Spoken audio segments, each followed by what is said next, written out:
Okay, so now the topic for this video is friction. Now, friction is pretty complex, as you can see, but it's doable. So, um, so friction starts off with the givens. So, your givens usually will be either your mass, your force you're putting, the amount of the friction for static energy, and then the friction for kinetic energy.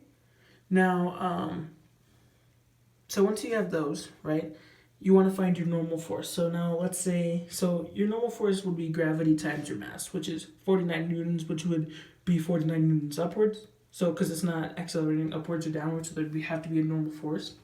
And so once you find that, that'll be your magnitude of your force normal, right?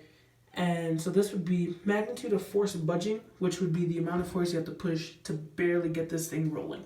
To not move it, but to barely get it moving. So now that would be 49 times 0.60, because the friction of static, which is 0.60, which gives you 29.4.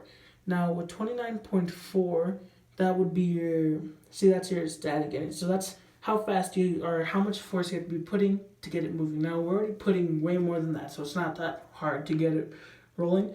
But for just for that second, we have that much. Now we would just do 100 minus 29.4, which is 70.6. So that's how many newtons we're left with after pushing it to barely get it moving. And we divide that by mass to get our acceleration, which would just be 14.12 meters a second. So now just for that moment, as we're trying to push the box, we're going 14.12 meters a second to get it moving. Now, once we're moving, that just brings kinetic energy into play.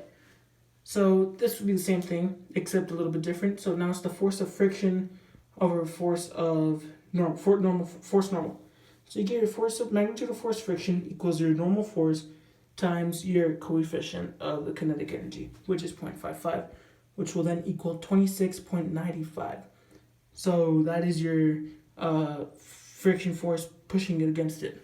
So now we would subtract that from 100, which is 73.05, which is how fast we have to push it to get it moving.